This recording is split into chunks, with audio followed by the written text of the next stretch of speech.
Et si les dunes du désert algérien n'étaient pas que du sable, mais les témoins silencieux d'un secret gardé depuis des siècles? Et si, cachée entre les montagnes oubliées et les ruines antiques, se trouvait une vérité trop puissante pour être révélée d'un seul regard? Ce n'est pas une légende, ce n'est pas un mythe, c'est une vibration, une attente, un signe. L'Algérie. Détient-elle la clé du retour du Mahdi? Installe-toi, respire profondément. Ce que tu vas entendre pourrait transformer ta vision du monde et de la fin des temps. 1. Plongé dans le voile du mystère. Écoute. Écoute le silence d'un pays qui ne dit pas tout. L'Algérie. Terre brûlée par le soleil, sculptée par le vent, marquée par l'histoire. Mais aussi terre qui cache, terre qui garde. Comme une poitrine fermée sur un secret, un souffle sacré retenu depuis des siècles. Dans l'immensité du Sahara, au sud du pays, se dressent les montagnes silencieuses du Hogar. Elles semblent éternelles. Pourtant, derrière leur immobilité apparente, certains affirment qu'un mystère y sommeille. Un secret si ancien qu'il ne se transmet plus par des mots, mais par des songes.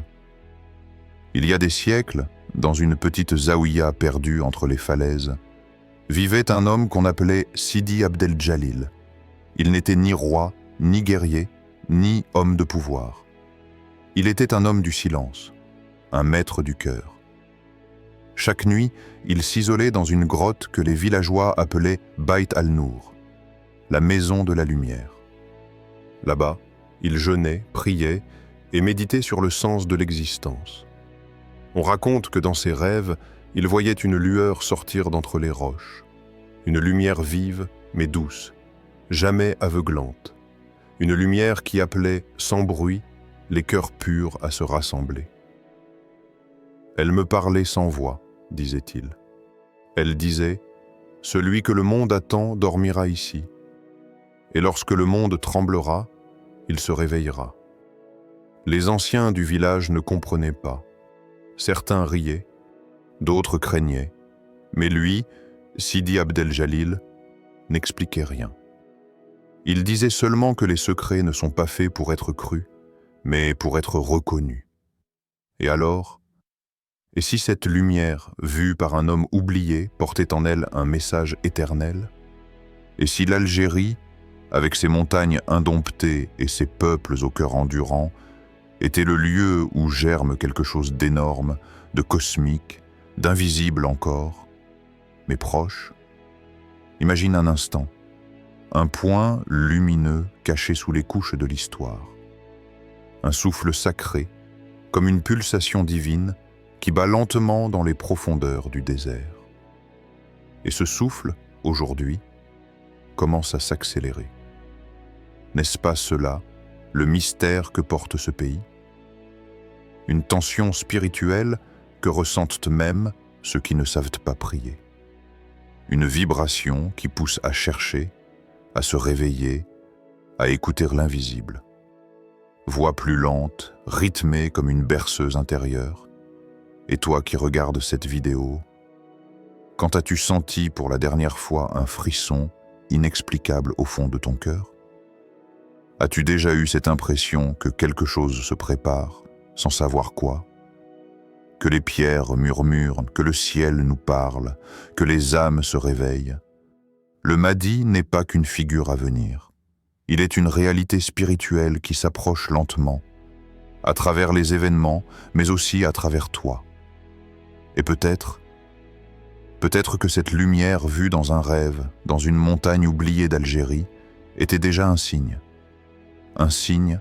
que le monde s'ouvre, un signe que la fin de l'obscurité approche, un signe que l'âme humaine est appelée à se relever. Petite histoire transmise oralement par les anciens Touaregs. Un jeune berger, perdu dans une tempête de sable, pria Allah de lui montrer un signe. Alors qu'il s'effondrait, les yeux à moitié fermés, il vit dans le lointain un vieil homme lui tendre une pierre. La pierre brillait doucement. Et le vieillard, sans dire un mot, posa la pierre dans sa main et disparut. À son réveil, le jeune homme n'avait rien dans la main, mais son cœur brûlait de certitude. Depuis ce jour, il consacra sa vie à chercher, pas un lieu, mais un état intérieur. Et si cette lumière, cachée sous les roches, était bien plus qu'un mythe, était un appel divin, non pas à croire, mais à s'éveiller, non pas à attendre, mais à revenir. Et toi, si cette lumière s'adressait à toi, et si cette lumière n'était pas une prophétie à observer, mais une graine à activer dans ton âme. 2. Connexion historique et spirituelle. Visuelle. Citadelle en ruine au lever du soleil, manuscrits anciens en arabe calligraphiés, main d'un vieil homme caressant des pages usées par le temps. Le tout baigné dans une ambiance sonore grave, presque sacrée, faite de tambours lents et de chuchotements soufis en arrière-plan. L'histoire de l'Algérie n'est pas qu'une suite d'empires, de batailles, de conquêtes. Elle est tissée d'une autre matière, invisible mais vivante. Une mémoire parallèle, celle des cœurs éveillés, celle des maîtres soufis. Ceux qui ont parlé quand les rois se taisaient, ceux qui ont vu quand les autres regardaient ailleurs. Dès les premiers siècles de l'islam, l'Algérie devint un carrefour mystique. Des caravanes transportaient plus que des marchandises. Elles véhiculaient des secrets, des prières, des symboles. Dans les coins reculés de Tlemcen, de Biskra, de Béjaïa ou de Gardaïa naquirent des zaouïas, des écoles du silence, où les maîtres parlaient peu, mais écoutaient profondément. Leurs disciples, eux, notaient tout, non pas pour comprendre, mais pour contempler. Et parmi ces écoles, une figure émergea. Une ombre lumineuse, Cheikh Ahmar el-Tidjani, un homme d'apparence simple, barbe blanche, regard profond, mais dont les paroles, murmurées dans les ruelles de l'Agouat, faisaient trembler jusqu'au mur, histoire spirituelle. Cheikh Ahmar, le maître des deux mondes. Cheikh Ahmar ne se considérait pas comme un saint. Il disait souvent « Le titre de maître ne vaut rien si ton cœur est toujours prisonnier de ton ego ». On raconte qu'il pouvait rester assis pendant des heures, immobile, les yeux fermés, dans la cour poussiéreuse de sa zaouïa. Les passants pensaient qu'il dormait, mais ses élèves savaient, il voyageait. Il parlait peu, mais parfois, ses paroles tombaient comme la pluie sur une terre aride. L'un de ses disciples, un homme du nom d'Abdel Karim, rapporta cette phrase un jour, au crépuscule. « Quand le cœur des montagnes parlera, alors viendra celui qui unira les croyants. » Cette phrase résonna pendant des décennies. Certains pensaient qu'il parlait d'un soulèvement politique, d'autres d'un renouveau de la foi. Mais les plus attentifs voyaient plus loin. Ils savaient que Cheikh Ahmar n'utilisait jamais un mot par hasard. Dans sa vision, les montagnes n'étaient pas des roches. Elles étaient des âmes endormies, des consciences figées par la peur, par l'oubli, par la fatigue du monde. Quand ces cœurs, lourds comme des montagnes, commenceraient à battre à nouveau, alors viendrait celui qui unit, le Mahdi. Mais est-ce un rêve mystique ou une piste spirituelle? Le soufisme n'a jamais donné de réponse nette. Il n'impose pas, il révèle. Il n'explique pas, il invite. Et cette parole de Cheikh Ahmar serait-elle un indice enfoui, destiné à ceux qui apprennent à voir avec autre chose que les yeux? Les archives muettes, manuscrits et légendes, dans une bibliothèque poussiéreuse de Constantine, un manuscrit ancien, daté du XVIIe siècle, contient un poème étrange écrit par un anonyme. Lorsque l'étoile tombera au nord et que la mer s'enflammera à l'ouest, l'homme aux sandales de sable surgira d'un pays de silence. Les érudits se sont disputés pendant des siècles sur le sens de ces lignes. Mais certains initiés relient cette prophétie aux terres du Maghreb, et en particulier à l'Algérie. Le pays de silence, ce serait ce territoire immense entre dunes et montagnes, où le tumulte extérieur s'efface, et où seul l'écho de l'âme peut encore se faire entendre. Voix plus douce, presque hypnotique. Et si tout cela, tous ces mots épars, ces légendes orales, ces phrases codées, étaient comme des pierres d'un même chemin, un chemin que seuls les cœurs lumineux savent déchiffrer. Les maîtres du passé n'ont pas laissé de cartes, mais ils ont laissé des vibrations, des indices que l'on ne voit pas mais que l'on ressent, et ceux qui les suivent n'attendent pas des miracles. Ils devenaient eux-mêmes les signes. Ces mots étaient-ils de simples métaphores, ou bien des indices cachés, à décrypter par ceux dont les cœurs sont ouverts à la lumière divine? Et toi, lis-tu encore avec les yeux, ou commences-tu à lire avec l'âme? 3. Impact émotionnel et appel à la réflexion.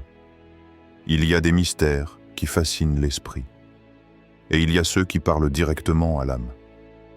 Ce n'est plus une question d'histoire, ni de géographie, ni même de croyances extérieures. C'est un appel, silencieux, mais bouleversant. Ce mystère que l'on dit enfoui en Algérie, ce possible lien avec le Mahdi, ce n'est peut-être pas un secret à percer, mais un murmure à entendre. Un murmure qui ne passe pas par les oreilles. Un murmure que seuls les cœurs fatigués peuvent vraiment écouter. Dans un village au nord d'El Oued, un jeune homme s'éveilla un jour avec une sensation étrange. Il n'avait pas rêvé, il n'avait rien vu, mais quelque chose en lui avait changé. Comme si le monde s'était mis à lui parler sans prononcer un mot. Son nom était Younes. Il n'était pas un érudit, ni un mystique. Il n'avait jamais entendu parler de Cheikh Ammar ou des manuscrits de Constantine.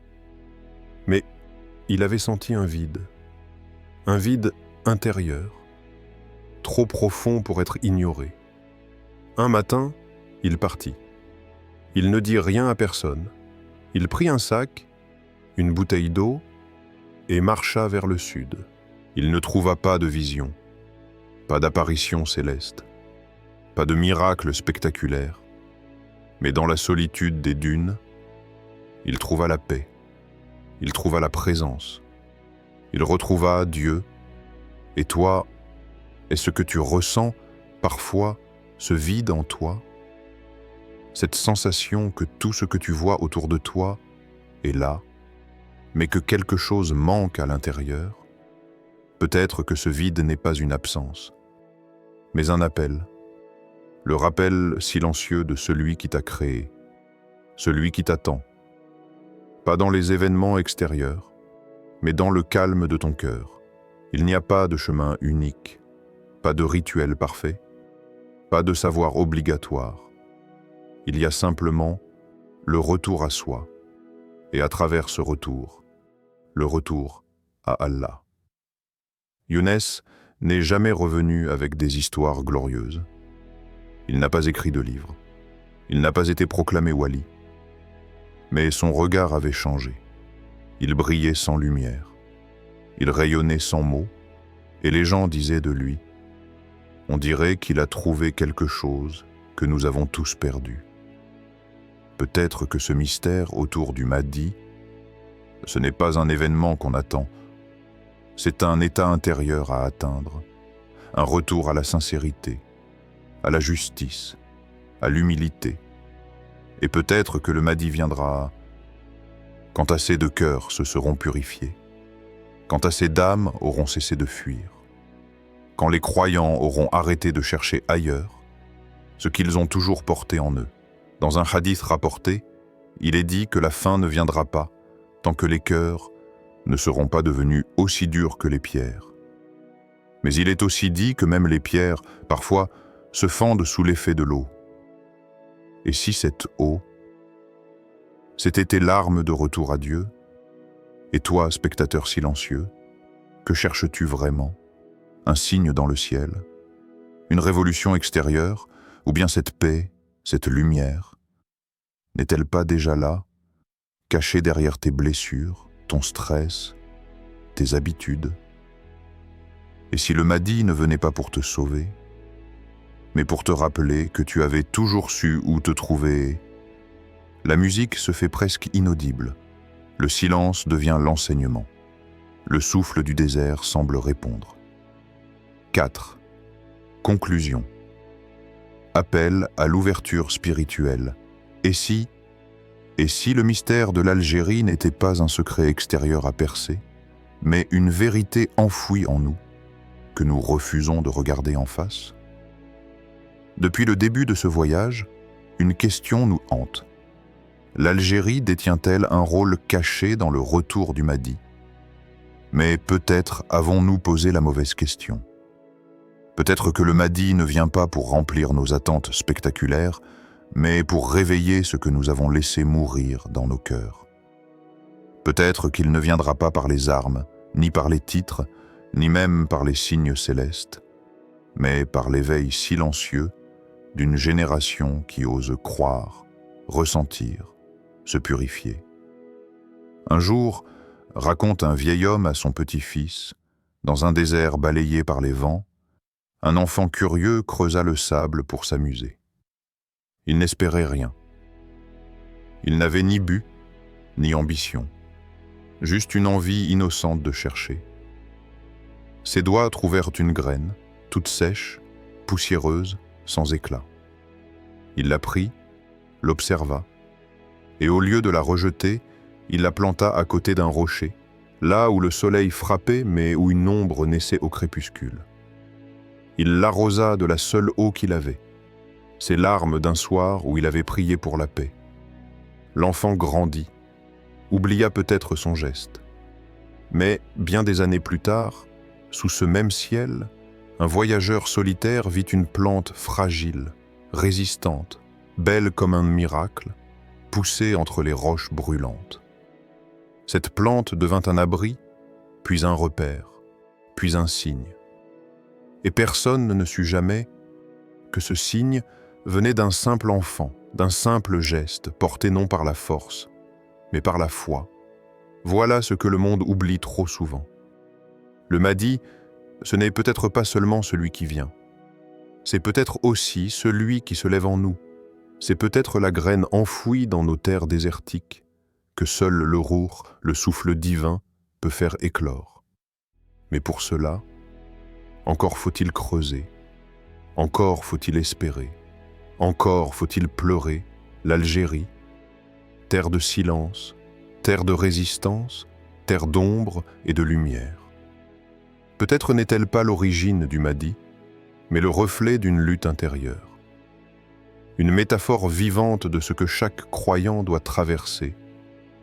Le désert de l'âme, la chaleur des épreuves, l'oubli des signes, le doute dans l'attente, mais aussi la patience du semeur, la lumière du ciel, l'eau précieuse de la foi, et cette voix intérieure qui murmure « N'abandonne pas, le signe est en toi ».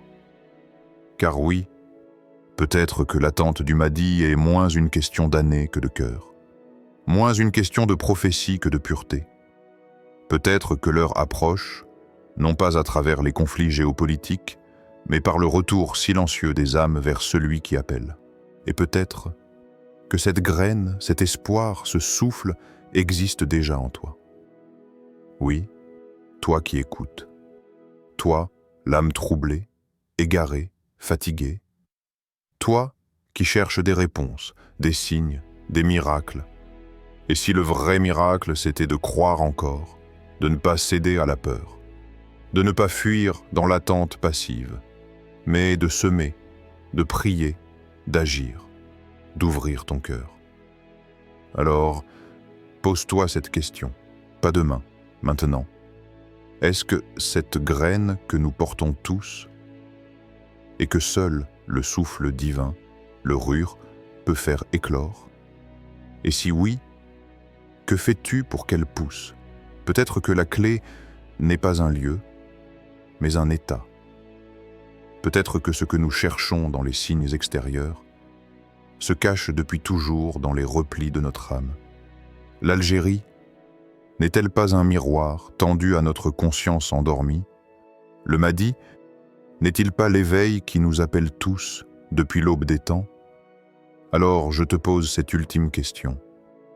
Et si la graine du retour était déjà en toi, ne la laisse pas mourir. Éveille-toi, avant que le souffle divin ne passe sans t'effleurer.